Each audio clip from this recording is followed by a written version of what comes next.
Martí escribió este poema desde el exilio, esa noche oscura de quienes no pueden regresar. Cuba fue durante mucho tiempo una esperanza, un símbolo de resistencia, de justicia social.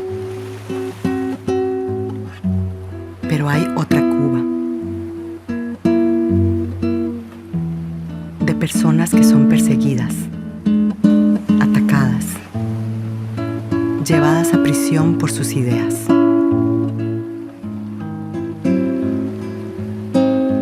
¿Quiénes son estas personas dispuestas a ir a prisión por sus ideas? Dispuestas a sacrificar todo una y otra vez por defender su libertad.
Ese día 30 de noviembre del 2016, eran casi las 7 de la noche.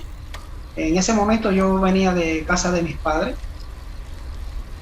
en bicicleta, traía una mochila a la espalda y cuando voy llegando a mi casa, estoy aproximadamente a unos pocos metros del contén de la calle que está frente a mi casa, se me abalanzaron unos hombres vestidos de civil. Había inicialmente cuatro personas, después se sumó un quinto. Me atacaron, me sujetaron violentamente, me tumbaron de la bicicleta, yo caí al suelo y entonces inmediatamente ellos me cayeron encima, inmediatamente me arrastraron usando la fuerza hasta una verja de la casa del vecino que está también muy próxima a mi vivienda. Allí me esposaron y continuaron golpeándome. Una de las cosas que más me lesionó fue que me intentaban lesionar los ojos, ¿no?, con los dedos para reducirme.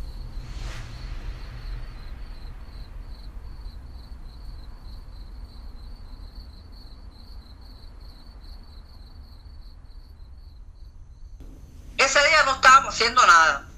Estábamos sentadas yo y las otras compañeras que cayeron presas conmigo, las otras hermanas mías de lucha, ahí que era la semana de receso en Cuba, en la escuela. Y estaban ellas, yo no porque mis hijos son grandes, pero ellas dos, las otras dos estaban con los niños jugando en el parque. Ahí que era la semana de receso, esa semana no había clase. Pero siempre nosotros estábamos preparadas, porque yo tenía arriba un cartapazo así de octavilla, que decían consigna abajo esto. Yo la tenía arriba por si las moscas, pero no íbamos a hacer nada. Esa yo las tenía arriba por cualquier cosa. Pero parecen que meten un chivatazo y dicen que nosotros, que había gente contrarrevolucionaria, como nos dicen ellos a nosotros. Ellos nos dicen a nosotros contrarrevolucionarias, sentadas en el parque. Como en efecto viene la seguridad del Estado, como ellos saben el nombre de nosotros, Xiomara, que ustedes que hacen aquí, Xiomara y tú, entonces yo tenía, díceme un amigo mío que está al lado, esa gente viene por ahí, saca las octavillas, porque ya que vienen a molestarnos, hay que tirar, hay que también joderlo a ellos. Y yo saco las octavillas y la meto debajo de un bolso que yo tenía. La saqué del bolso y la metí abajo del bolso y puse la cartera mía arriba. Y díceme él, Xiomara, levanta la cartera. Digo yo, ¿para qué tú quieres que yo levante la cartera? ¿Para qué tú quieres que yo levante la cartera? Que la levante. Digo, no lo voy a levantar. ¿Y qué ustedes hacen aquí? No, aquí cogiendo fresco, los niños están... eso no, que levanten. Y bueno, se encaprichó tanto que la que se levantó... No, yo no levanté la cartera, la que me levanté fui yo. Y metí la mano por aquí y tiré eso. ¡Guau! Ya, el escándalo ahí, todo el mundo, ¡oh, la dictadura! En el parque. ¡Ah! Ya, empezamos a gritar ahí y ya nos metieron presa.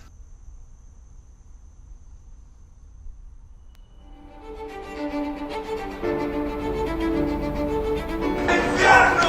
¡Abajo la tiranía! ¡Abajo la tiranía! ¡Abajo la dictadura! ¡Ya, perro! ¡No, ¡anda abajo! ¡Anda abajo! ¡Anda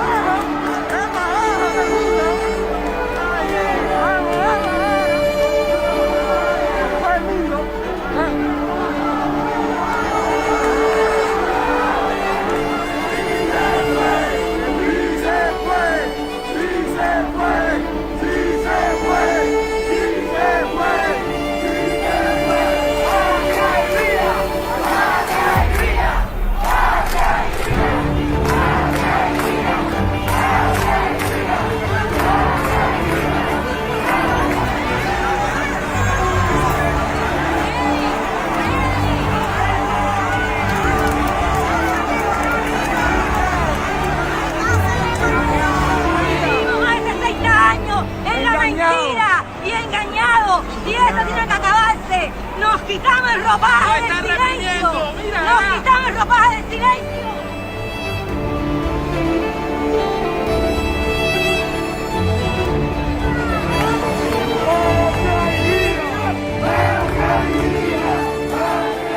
El 11 de julio llega con la protesta en San Antonio, que se transmitió en redes sociales, y eso pues fue como el efecto dominó. O sea, las demás personas vieron en vivo cómo el pueblo de San Antonio estaba protestando en las calles y también salieron a hacer sus exigencias.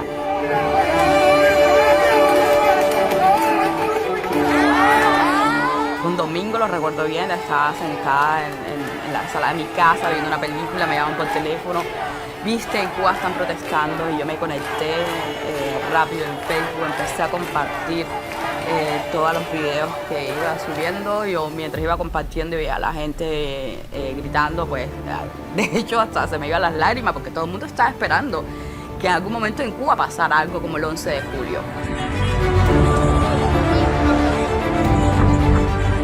Yo creo que es importante decir que hay un antes y un después del 11 de julio del 2021 en Cuba, especialmente en los últimos 20, 30 años.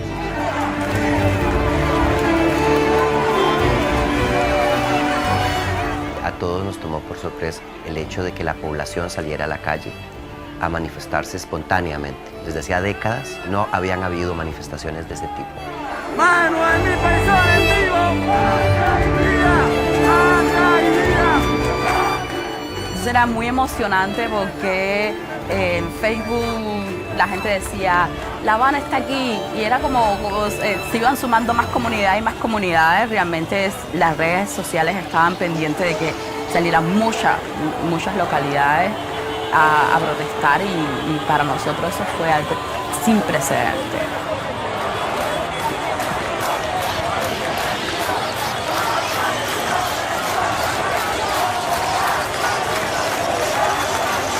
Todos los sucesos que han estado aconteciendo en el día de hoy, como explicaba la periodista Oslin, tienen que ver con todo un nivel de provocaciones sistemático, escalado, que ha estado promoviendo la contrarrevolución.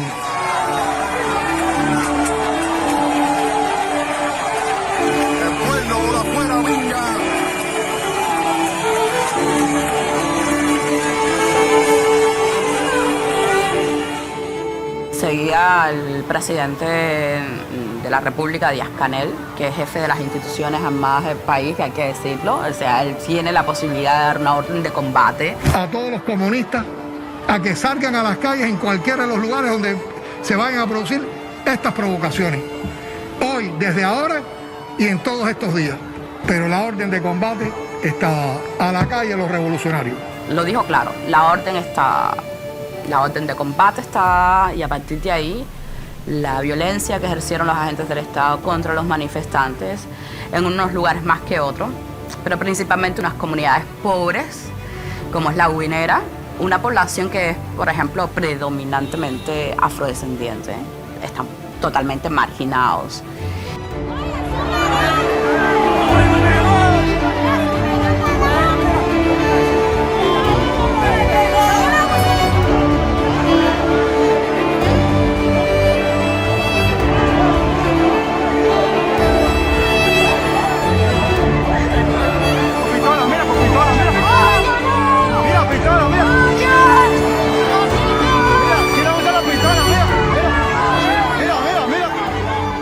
Fue donde también el Estado ejerció también la acción penal contra esos manifestantes con sanciones sumamente severas, 27 años de privación de libertad.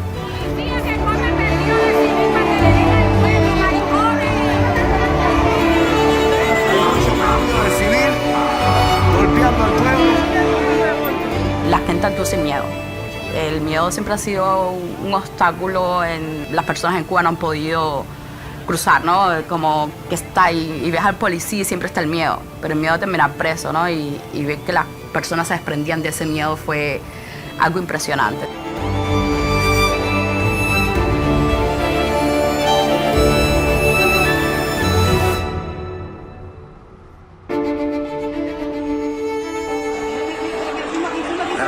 Mira, represión. Mira cómo le dan golpe, mira.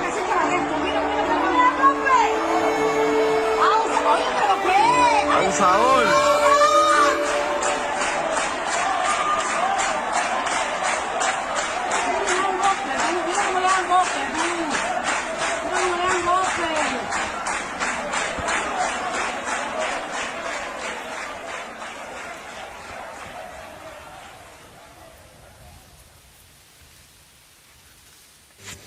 Bueno, ya nos vamos rumbo a la zona. Vamos a Aymara. Ahí está Rihanna y Jocelyn, que nos vamos ya rumbo a la zona. Bueno.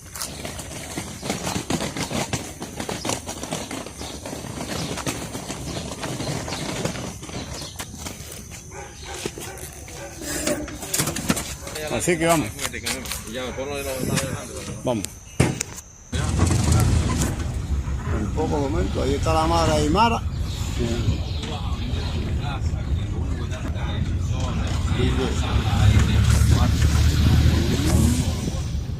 Jocelyn y Rihanna son las hijas menores de Ismael y Aymara. Van rumbo a Las Tunas con su papá para visitar a su mamá.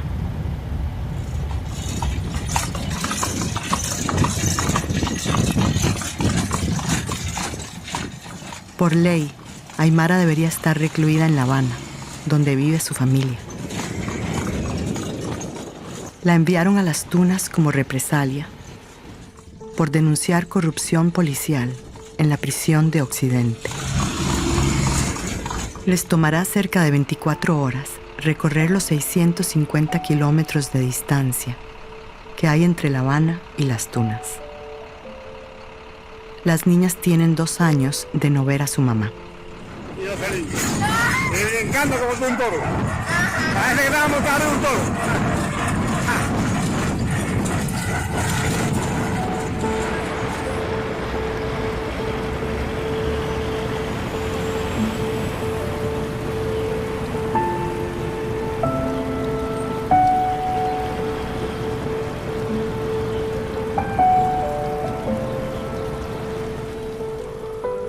El objetivo de nosotros era subir a la tarima donde iba a hablar el Papa, puesto que había muchos cordones de seguridad para llegar a la tarima. Y entonces ya lo que pensábamos era regresar a la casa porque ya nosotros vivíamos con esa opción de subirnos al carro. Pero nos acercamos a la parte que da a la parte de Martí, la plaza, ¿no? Que la zona donde iba a pasar el paso. Ya pensamos, y bueno, si yo el paso por aquí, el único objetivo es separarnos, ponerse uno cada lugar, hay mara que firme y nosotros cruzar los cordones. Y así fue que funcionó un poco. El primero que se tira y para el Papa Móvil soy yo, que es el que se tira adelante y para el Papa Móvil, ¿no? Los que me levantan del piso a mí son los escoltas del Papa. Me revisan tan rápido y me sientan un poco y me dicen para que el Papa Móvil continúe, ¿no? Y en eso, cuando ya continúa de nuevo el Papa, el carro a su marcha, me lo volví a meter en medio y es cuando se arrodilla. Me arrodillé en el medio de la calle y le dije, Señor, déjeme decirle al Papa que esto es una dictadura. Y con un español muy fluido, uno de los escoltas del Papa me dijo, levántate, corre y díselo. Ahí fue donde me dirigí al carro Papamóvil y le dije, Señor, esto es una dictadura, Raúl Castro es un mentiroso, esto es un régimen dictatorial, esta nación está hundida en la más cruel de las miserias humanas y aquí todos los domingos golpean a las damas de blanco al salir de Santa Rita en calle Tercera y Quinta Avenida, y de no permitirnos a los activistas pro derechos humanos llegar a manifestarnos pacíficamente, nosotros podemos ejercer ese derecho que es inalienable. Y un agente de la seguridad del Estado me abracó, empezamos a caminar para que no hubiese resistencia, para que no nos acusen de resistencia, y tenía unas octavillas en el bolsillo y las lancé. Estoy seguro, no fue que nos caímos, según dicen ellos, nos caímos. Él me proyectó contra el piso violentamente, donde fui golpeado, recuerdo también, en la nuca.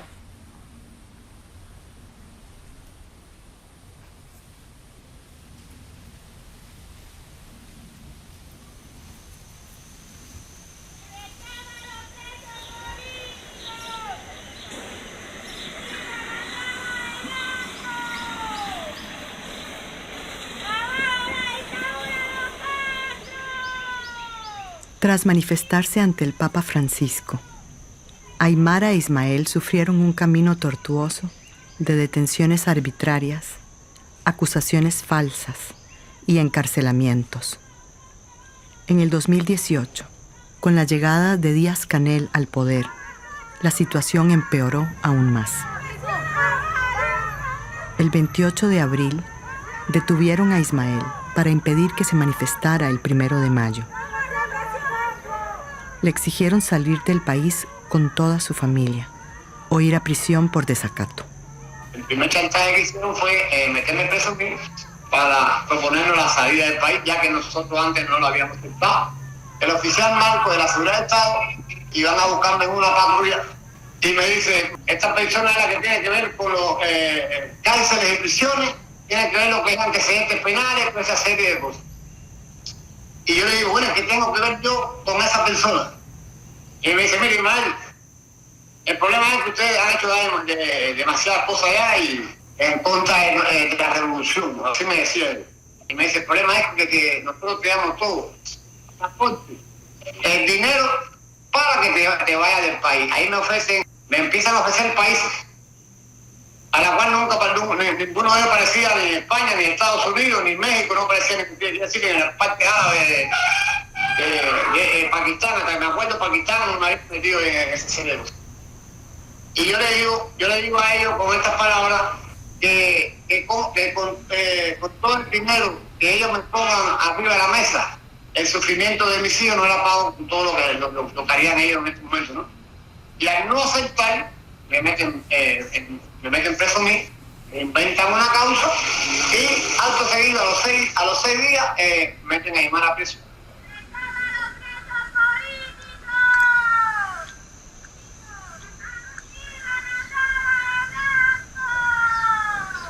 Ese día, pero ya cuando salimos a las calles, Aymara sale con un cartel exclamando la libertad de su esposo Ismael. Yo salgo con otro cartel exclamando la libertad de los presos políticos. Pero ya parece que día ya, era el día que ellos querían ya, parece, que desapareciera Aymara. Ya eso estaba ya fabricado ya. Viene una guardia directamente y se lleva a Aymara jalándola por el moño, la llevaba hacia la patrulla. A mí me dan una técnica de estrangulamiento que me tiran en el piso. Ya cuando yo voy llegando a la patrulla, ya Aymara le van dando piñazos. La guardia le da una galleta a Aymara y es cuando la coge por el moño, le vira el brazo y Aymara parece proteger y le coge la blusa a la guardia. Entonces dice, mira lo que me hiciste, vamos a ver que vamos a usar por desagato. La que salió golpeada ese día, 6 de mayo de 2018, fui yo. Así mismo. Y si se me rompió la camisa la oficial porque yo me aguanté de ella. Claro. Hasta más ella se arrancó la chaquetera. Se arrancó la chaquetera con furia. Ya después que estábamos adentro nosotros, abrió la puerta de la patrulla y me metió una galleta. Después de ver, ya yo estaba aumentando en la patrulla. Sí, no, ya, después que... Y resulta a mí que me meten 4 años por romper una camisa según ellos.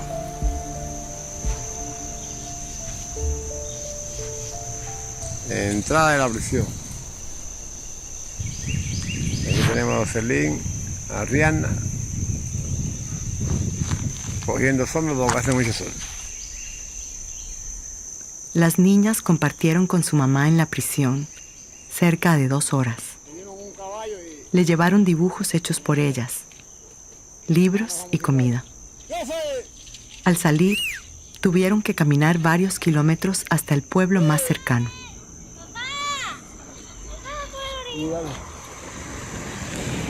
Me encontré bien, dentro de lo que cabe, porque una mesa nunca está bien. Se le está partiendo el pelo. Como estaba antes, está un poco más delgada. Está gordita, pero para como está... ¿Ya Jocelyn está cansada?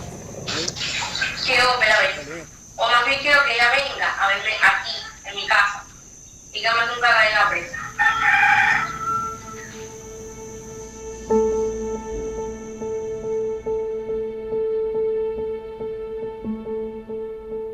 Gracias a Dios, con ayuda de estas preciosas damas aquí y su heroica valentía, hemos celebrado el cumpleaños de mi hija Jocelyn, a la cual tengo aquí a mi hija Reina también, compartiendo junto con el feliz cumpleaños. La madre no puede estar aquí con nosotros, creo que muy pronto la tendremos, a no ser que quieran volverla a iniciar.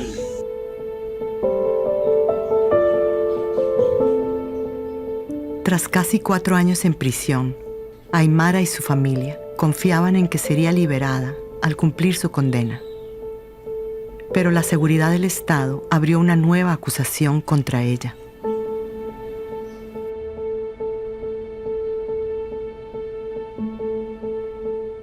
Mi amor, oye, me llegó a los 5 años. La petición. ¿Llegó la petición? Sí. Es la causa 321-2021 radicada en la Sala Tercera Penal del Tribunal Popular de La Habana. La acusada Aymara Nieto Muñoz, de 43 años de edad, pertenece a la organización Dama de Blanca del partido opositor Unión Patriótica de Cuba. En estado de reclusión ha cometido indisciplina haciendo manifestaciones, escucha, se muestra poco receptiva, calculadora y cuestiona constantemente el tratamiento educativo brindado hacia ella, así como trata de ejercer influencia sobre las demás, por lo que ha sido analizada.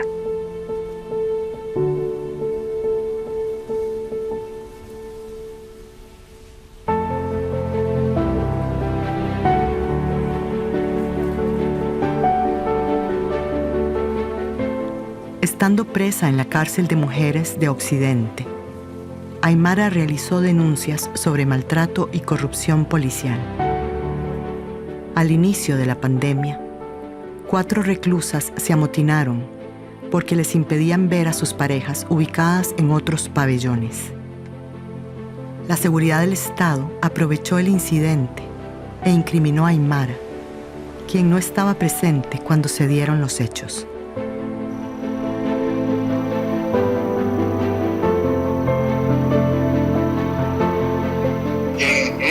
La única personas que no estaban presentes, Aymara se encontraba en las tunas, que todo era por videoconferencia. Y el resto de los acusados y familiares aquí en La Habana, ¿no? Hay la fiscal le preguntan que si Aymara tenía que ver algo en dicho motín, y ninguna de las recusas ha dicho como que Aymara era participante de dicho motín. Donde otra sí se hace confesa de haber accedido a la fosforera para dar candela a dichos colchones, que era de lo que se acusaba a Aymara, que Aymara era la que había cedido una fosforera para darle candela a los colchones. En ningún momento mencionan a Aymara para nada. Solo la directora del penal, que es la que dice que Aymara era participante de dicho motivo.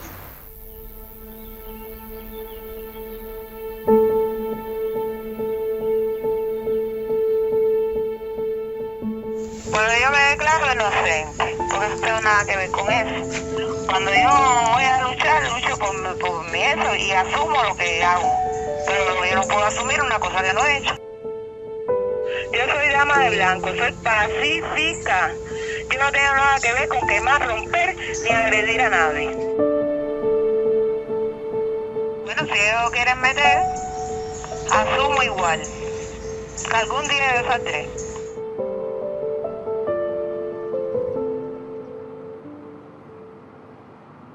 Tienen que pasar por encima de nuestros cadáveres si quieren enfrentar a la revolución. Y estamos dispuestos a todo. Y estaremos en las calles combatiendo.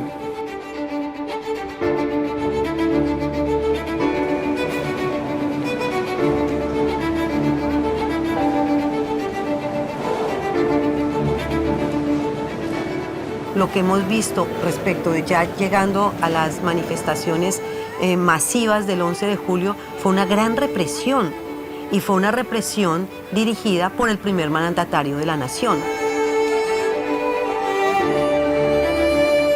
De acuerdo a los datos que tiene la comisión, fueron más de 1.000 personas detenidas, de las cuales 700 siguen todavía en situación de detención y han sido condenadas con penas que van de 3 años a 30. Con lo cual, efectivamente, observamos una absoluta desproporción en las cuales no se daban tampoco las garantías del debido proceso. Entonces, procesos sumarios, procesos que no fueron públicos, procesos en los cuales se tuvo solamente la voz de la persona, del agente del Estado. El presidente también llamó a actuar a las brigadas de respuesta rápida, que salieron armados con armamento rústico. Se vieron las imágenes, palos, pero ya palos que se veía que estaban elaborados pre-11 de julio para golpear, ¿no?, a las personas. Y pueden ejercer la violencia que el Estado le va a garantizar impunidad, ¿no?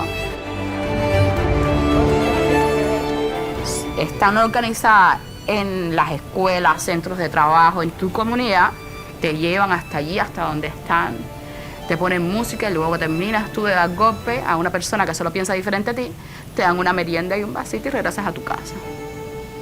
Con la conciencia, porque se ha generalizado. O sea, eso es como la violencia, en ese caso sí está permitido, cuando el Estado no debería promover la violencia y la hostilidad de la forma que lo hacen con los mítines de República. Desde el 11 de julio para acá ha sido todo un proceso. La palabra para definirlo es sin precedente, primero por la cantidad de personas encarceladas. Si bien es cierto de que los ciudadanos tenían derecho a manifestarse, el Estado aprovechó el hecho para hacer, digamos, que una interpretación extensiva. Ya ahora salir a manifestarse es intentar derrocar el gobierno, ¿no? Y eso es una interpretación que solo está en la cabeza de ellos.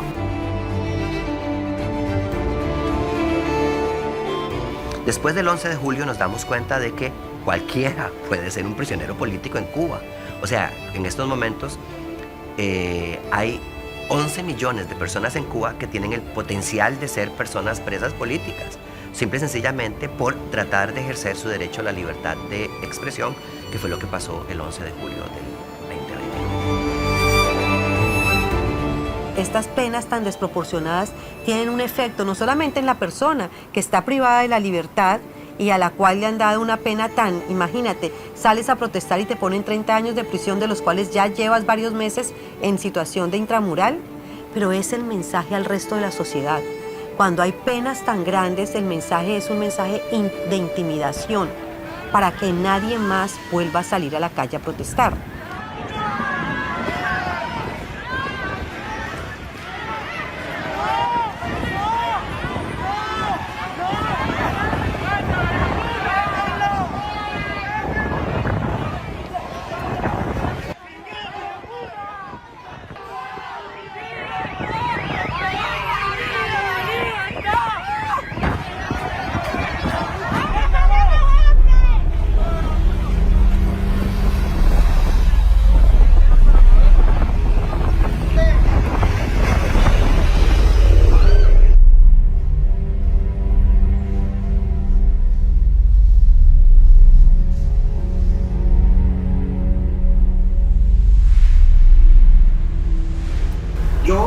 Inicialmente estaba muy confundido.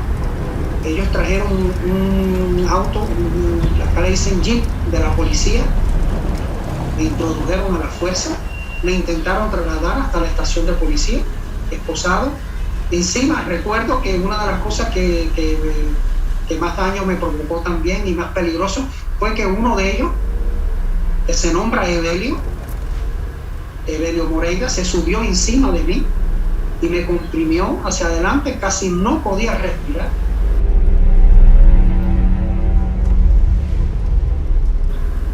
Una de las vecinas que estaba que vive detrás de mi casa, le gritó a él, que eso sí lo pude escuchar, de que me estaban asfixiando, y entonces ahí, no sé si por suerte de la vida, el carro se descompuso y entonces me bajaron y me llevaron caminando como alrededor de 100 metros hasta la estación de policía, que queda muy cerca de mi casa. Cuando llegan a la policía, lo ponen no en un calabozo, lo ponen en una oficina, y todos los oficiales de la policía le daban a mi hermano con las botas y con los puños. Todos. La golpiza más grande se la dieron ahí. Todos los vecinos, la familia corrió hacia la policía, que queda a unos metros de la casa, y empezaron a gritar y a gritar y a gritar, y entonces ya cuando aquello se puso, como dice uno, en Cuba caliente, fue que ellos dejaron de golpear a mi hermano. Eso fue, vaya, sinceramente, que fue para matarlo. Velasco estaba tomado completamente por oficiales y por jefes de alto rango. Me atendió un hombre que yo no puedo decir ni el nombre, yo sé que era un mayor, y me dice: mira, tu hermano está prisionero, va a ser condenado de 10 a 15 años por traición a la patria, faltar el respeto a la figura de Fidel, por reunirse en Miami con quien no debía, pero sobre todas las cosas por traición a la patria. En ningún momento dijo ni atentado, ni desacato, ni nada de esas cosas. Nosotros no lo sabíamos, pero estaban sentenciando a mi hermano ya. Y estaban sentenciando a 15 miembros de su familia, porque nosotros somos 15 que somos muy unidos.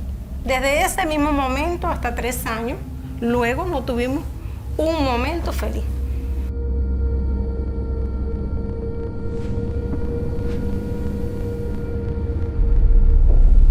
Mi hermano pasó 5 días desaparecido.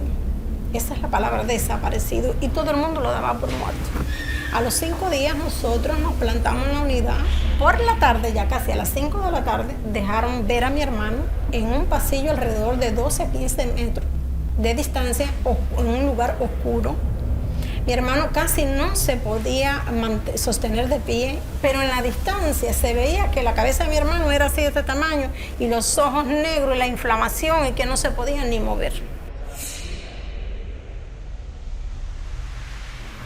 Nosotros en ese tiempo, alrededor de esa fecha, estábamos enfrascados en una campaña que nombramos Un Cubano, Un Voto, donde estábamos presentándole a los diputados a la Asamblea Nacional una propuesta de ley electoral, de una verdadera ley electoral que nosotros consideramos que es muy necesaria, porque todo cubano debe tener derecho a elegir y a ser elegido.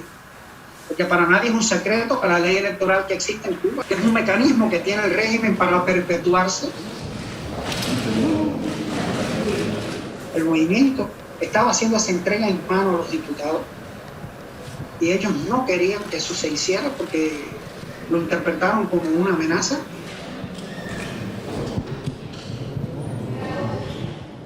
En Cuba el régimen siempre intenta por todos los medios por criminalizar según las figuras que tienen ellos ya establecidas, que son figuras muy ambiguas, ¿no? Como desacato, desobediencia, desorden público, atentado. Es algo que queda muy a la interpretación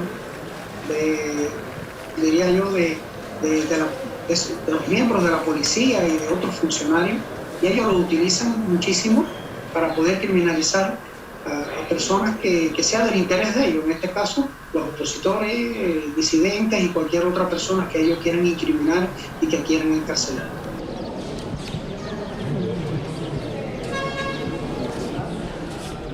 Como las olas del mar, la disidencia en Cuba es persistente. Un cubano, un voto es una continuación del proyecto Varela. En el 2002, Osvaldo Payá, fundador del Movimiento Cristiano de Liberación, presentó a la Asamblea Nacional un proyecto de ley. Proponía cambiar el sistema electoral, dar amnistía a los prisioneros políticos y garantizar la libertad de expresión. La respuesta de Fidel Castro, presidente del Consejo de Estado, fue contundente. Impidió que la Asamblea discutiera el proyecto. Encarceló a los 75 activistas de la Primavera Negra y modificó la Constitución política para decretar el socialismo de Estado como irrevocable.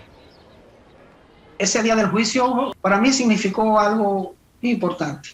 Todas las personas que participaron pudieron desmontar ellos mismos toda la farsa que el régimen había construido en contra de mi persona.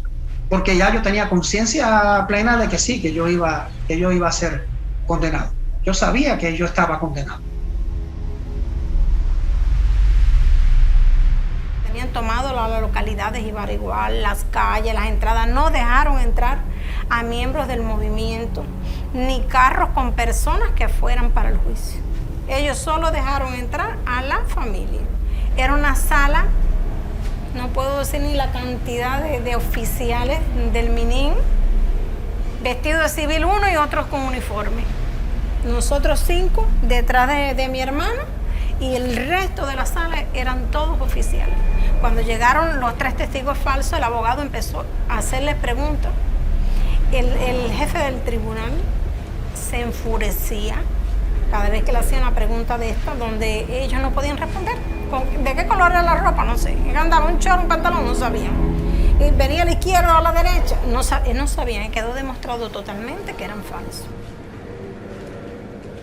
El presidente del tribunal ponía las palabras en los oficiales. Cuando decía, el oficial decía, un ejemplo, no, yo me fui contra la reja y me hizo una herida en la mano. Y él decía, pero oficial, él quería que dijeran las palabras que él le quería poner en la boca.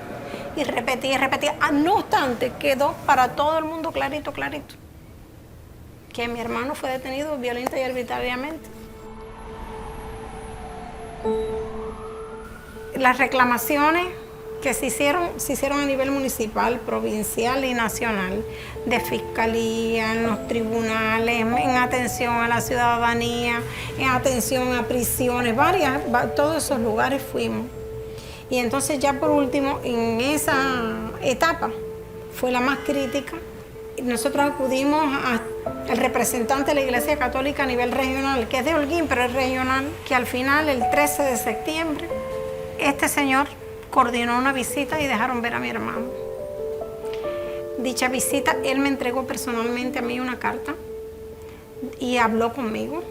Me entregó una carta a mí y me dijo que él entendía que lo mejor para mi hermano y la familia entera era que mi hermano se fuera del país. Fuimos a dicha visita. Allí hablamos con mi hermano. Nunca en la vida había visto a mi hermano tan triste y tan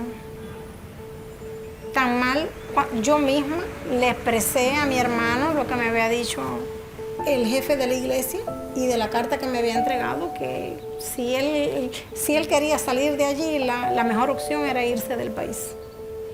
Mi hermano, ya te digo, nunca había visto los ojos con tanto dolor. Y mi hermano me dijo, si mi libertad depende de que yo me vaya de este país, no la quiero.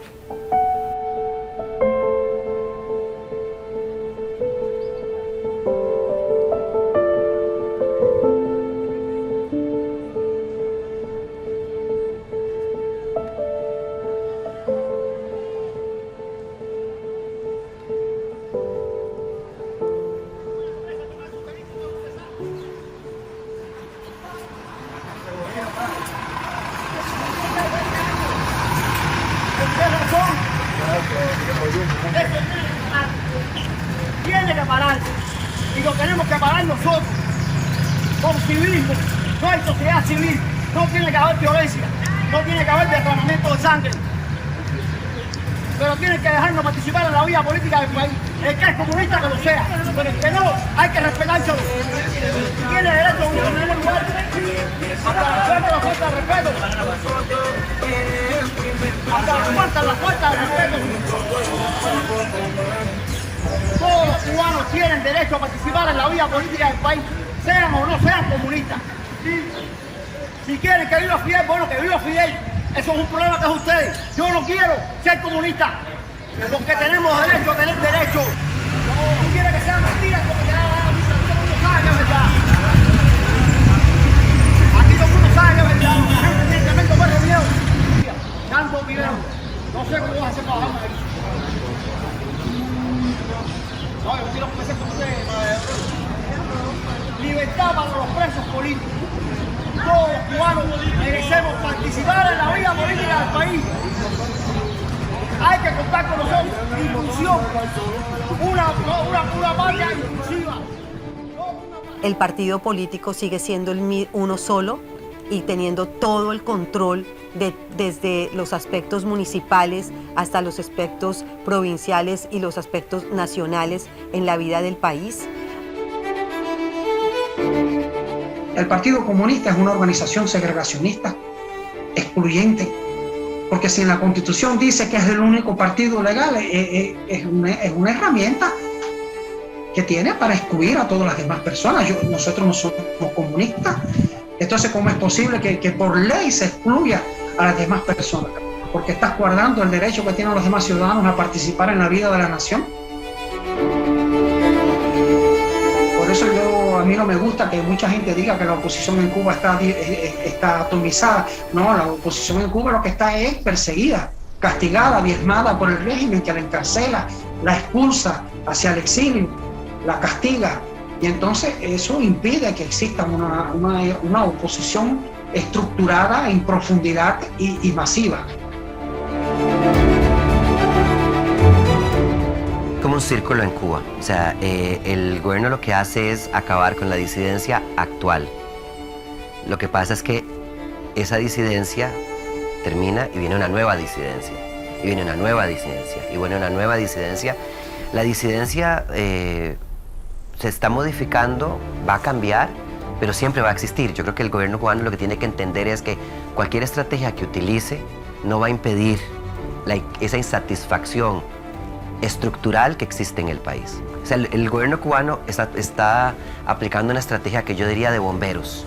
Lo que está haciendo es apagar fuegos, pequeños fuegos por aquí, pequeños fuegos por allá, pero no va a poder apagar el incendio. Y yo creo que eso es algo que el gobierno cubano, lo sabe. Entonces la estrategia es el exilio, sacar a los opositores, sacar al que no piensa como yo. Y el problema es que va a tener que sacar a 11 millones de personas, ¿verdad? Casi.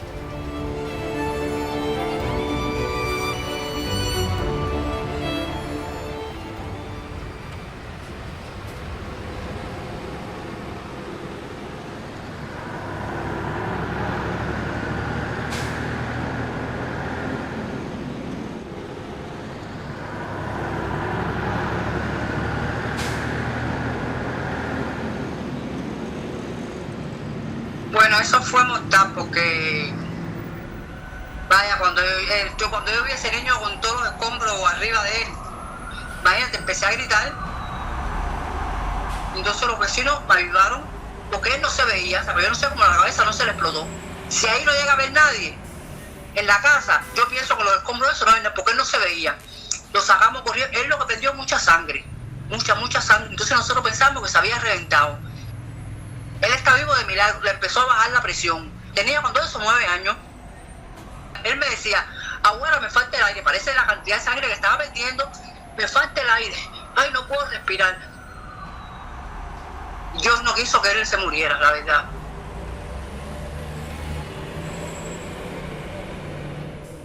Me metí 3 meses en el hospital ingresado con él. Le tuvieron que inyesar completo.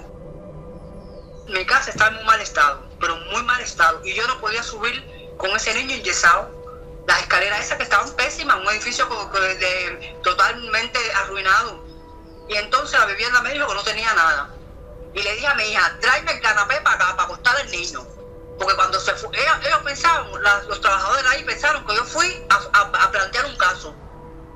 Y cuando vieron que todo el mundo planteó su caso y se fueron, y yo estaba ahí, señor, usted qué hace aquí, yo esperando que me den algo, porque miren el niño como está, yo no puedo subir para hacer. No, usted tiene que salir de aquí. Digo, ni con la policía saco de aquí, búsquenme algo porque hay que matarme, a mí y a mi nieto. No, yo me puse furiosa.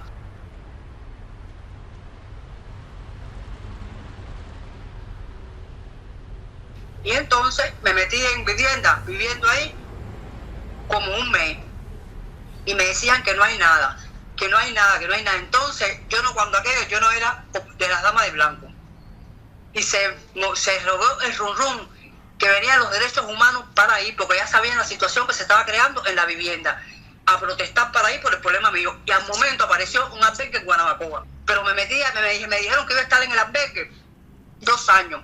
Y llevo 17 años en el albergue en Guanabacoa, que es de donde yo estaba viviendo antes de venir para acá.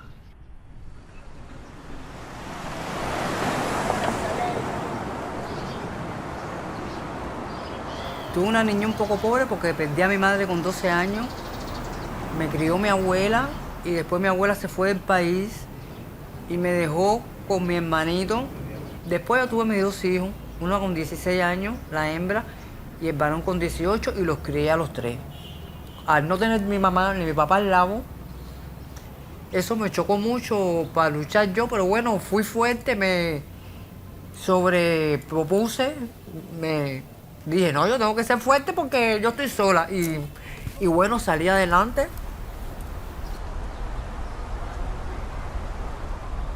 Yo, por mediación de un amigo, ahí ya después que me pasó todo esto, que yo estaba en Guanabacoa y todo, yo le digo, chico, yo quería saber dónde radican las damas de blanco, porque ya este país me tiene cansado. Dice, mira, si aquí al doblar vive una dama de blanco, que casualmente yo la conocía porque es ahí mismo del barrio mío, lo que no sabía que era dama de blanco. Blanquita, yo quiero pertenecer a las damas de blanco. ¡Libertad! ¡Libertad! ¡Libertad!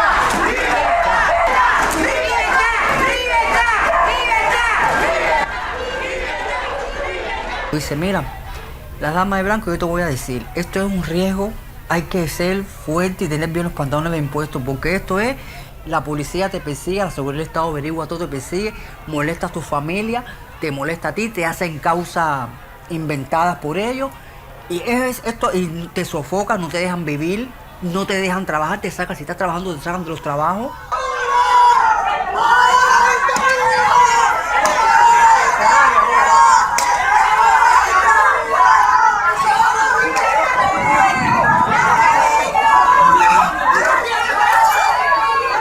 ¿Tú quieres?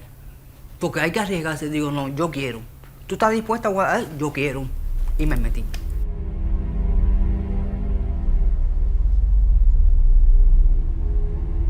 Y ahí ya empezó todo. Empezó todo, me empezaron a mortificar en mi casa. A mi hija tuvo que dejar el trabajo. Mi hija dice, mimi, me sacaron porque dice que sobraba la plaza mía. Mentira, eso fue ellos que hablaron y dijeron, sácanme a esta mujer que la mamá es contrarrevolucionaria.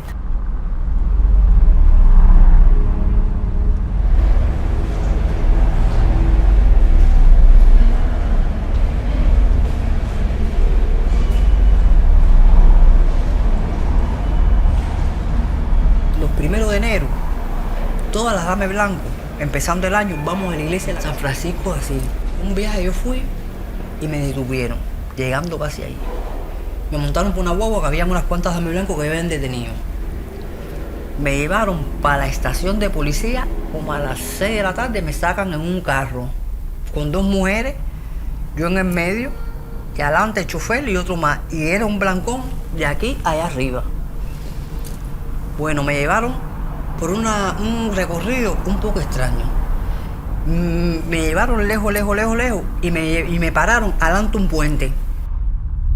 En ese momento pensé de todo. ¿Para qué te voy a decir? Aquí había un puente que el que te tire para abajo se mata. Y era mata. No había casa ninguna por ahí. Nada más que le pasaban carro y carro, no había casa. Cuando esa gente se pararon ahí, el corazón se me puso aquí. Digo, no, pero nunca le demostré nada. Y me bajaron, bájate. Dice, ahora grita todo lo que tú gritas. Dale, grita ahora. No había un alma, ni una casa, ni nada. ¿Tú te crees que me hacían así? Ah, tú vas a gritar. Me tiraban para allá abajo y ya. ¿Quién lo hizo? No se sabe nada. Y Xiomara desaparecía hasta que la encuentran muerta. ¿Y quién lo hizo? Te voy a decir sinceramente que no grité. ¿Quién soy yo para gritar en ese momento? Hice así, viré la espalda y caminando rápido y mirando. Pero ya se estaba haciendo de noche.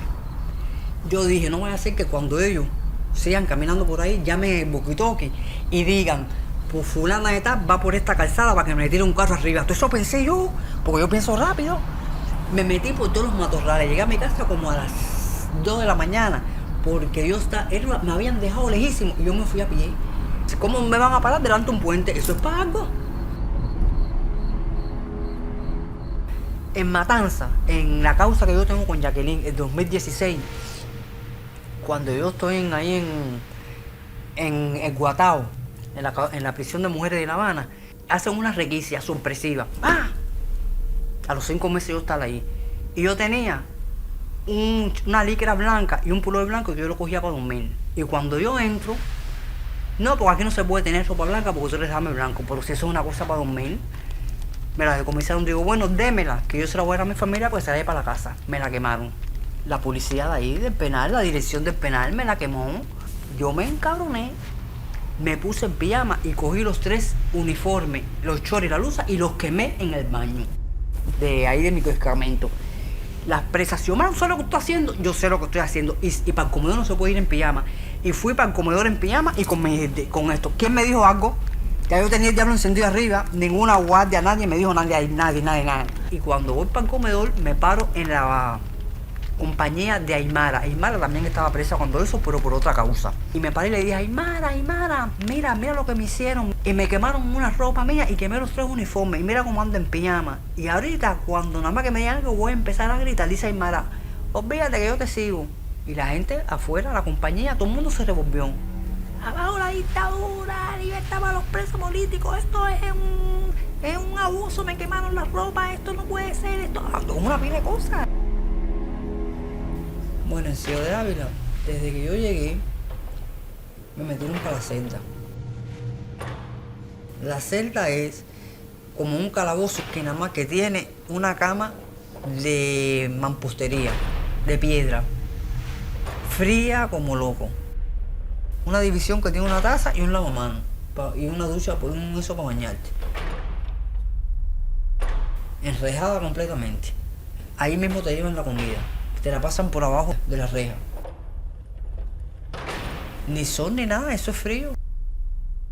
Si yo me metí 15 días ahí, la primera vez, porque yo me metieron 3 veces en la celda, porque yo llamaba a Berta para decirle, la denuncié, las cosas que me estaban pasando y no me dejaron, diciendo, suspendía la visita, suspendía la llamada y para la celda. ¿Pero por qué? Porque llamaste a Berta, tú no puedes llamar a Berta. Pero porque si ella es la jefa del movimiento, pertenezco yo y yo no estoy escondida. Yo todo el mundo sabe que yo pertenezco a ese movimiento porque es mi deseo y es mi forma de pensar. Dice, no, por eso es contra revolución y aquí no se puede hacer eso. Entonces, como llamaste a Berta, 15 días, 21 días me metí ese viaje, la segunda vez, para la celda y suspendía la llamada por ahora.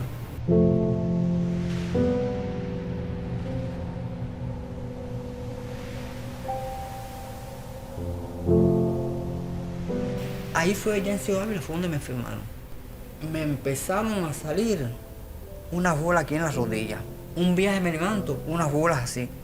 Las rodillas, las dos, desfiguradas por completo y no podía caminar. Eran ampollas con agua en todo el cuerpo. Y cuando yo me bañaba y no podía caminar, bueno, y me ingresaron. Ahí empezaron a inventar que si era un eritema multiforme. Pero estaba flaca. Ya me pasaron para La Habana a punto de morir ya.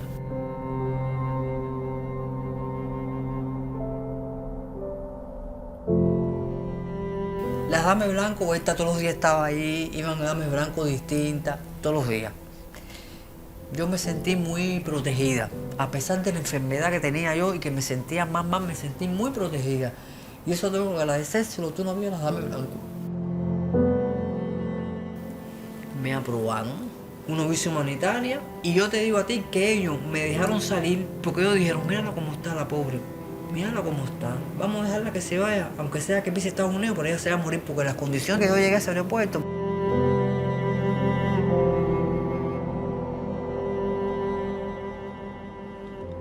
Al llegar a Estados Unidos, Xiomara estuvo hospitalizada durante 6 meses. Tras su recuperación, solicitó asilo político. Ella y su hija no han podido reunirse con el resto de la familia. Aunque lo añora, Xiomara sabe que no podrá volver a Cuba.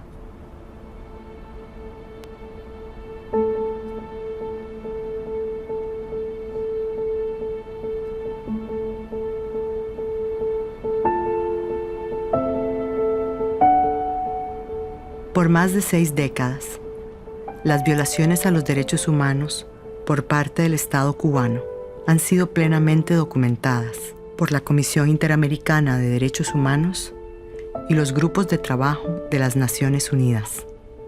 Sin embargo, a la fecha, todos los casos comprobados, incluidos los de Aymara, Eduardo y Xiomara, permanecen impunes.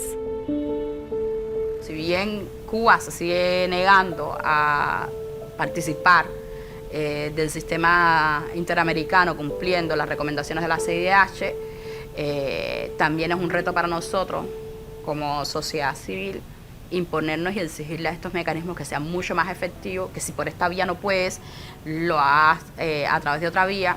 Esto es una cuestión de persistencia.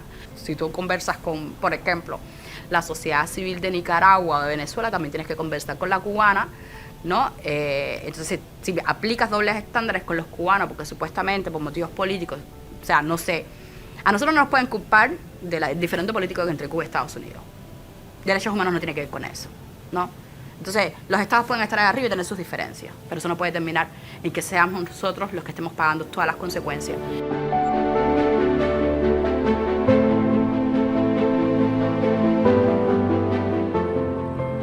Durante las dictaduras de los años 60 y 70, Cuba le abrió la puerta a muchos disidentes, digamos, de los países que vivían en dictadura. Entonces, muchas personas de la izquierda tradicional de América Latina vivieron un tiempo en Cuba. Entonces, hay como esa deuda. Yo creo que hay una sensación de deuda que le debemos a Cuba por habernos protegido durante una época muy difícil. Yo creo que el resto de las Américas y el resto del mundo fue cambiando. O sea, cayó el muro de Berlín, etc.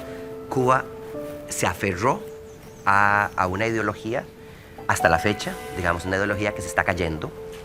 Y eso provocó, por un lado, esa nostalgia, aún en la sociedad civil especialmente, de América Latina, que está cambiando, tengo que decirlo, pero que aún está ahí, de romantizar, digamos, que en Cuba no se violan los derechos humanos o que no se violan tanto los derechos humanos, cuando en realidad se violan mucho los derechos humanos.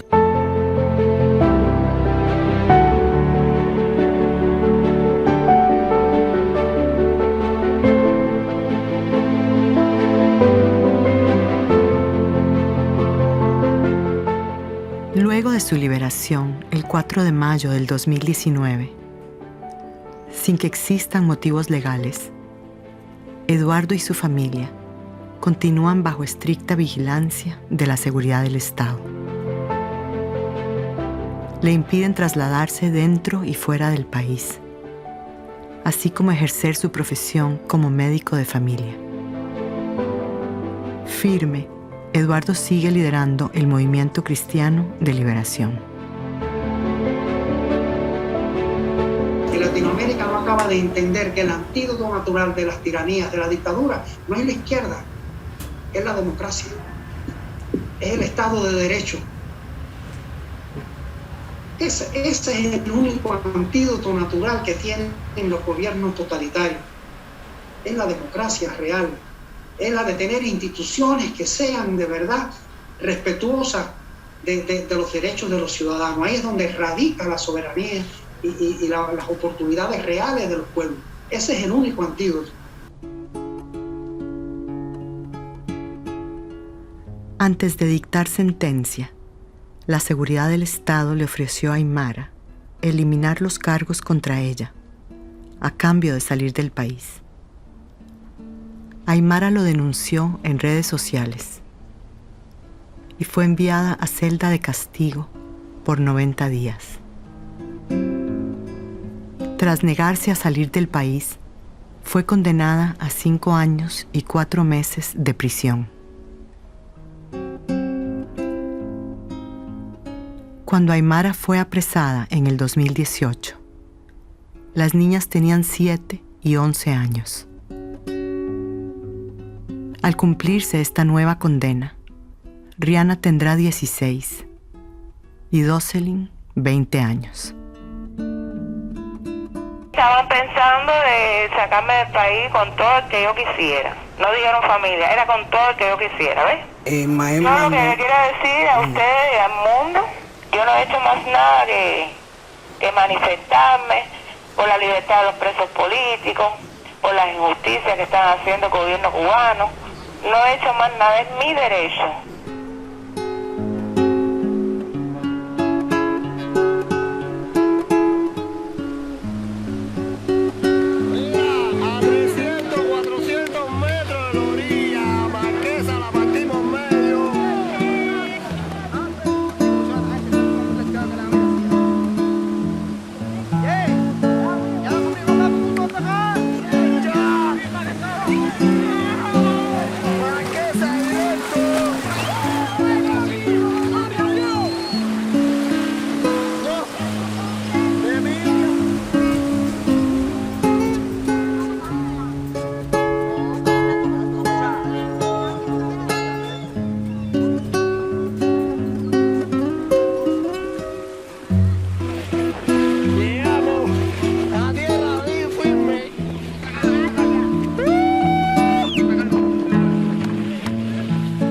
Hay mucha gente que se arriesgan, pero hay otras que no.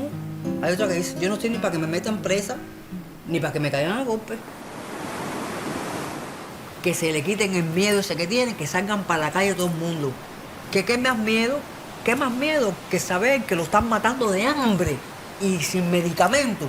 Prefiero morir luchando por la libertad. Y yo seguí.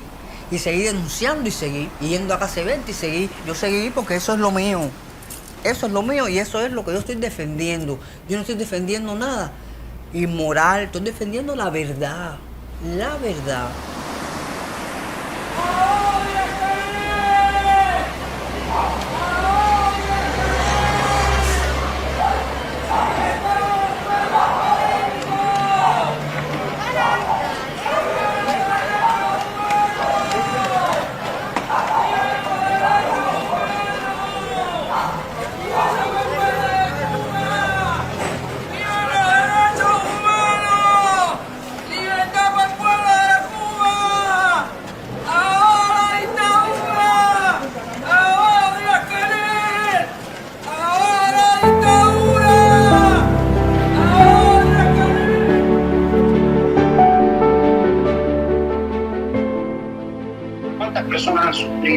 ¿Cuántas personas han marchado al exilio, al destierro? ¿Cuántas personas han sufrido graves consecuencias, que han perdido las oportunidades de hacer lo que han querido hacer, de ejercer su profesión, de poder crear su propio proyecto de vida? Eso es muy importante. Y no hay una verdadera paz si no se hace justicia.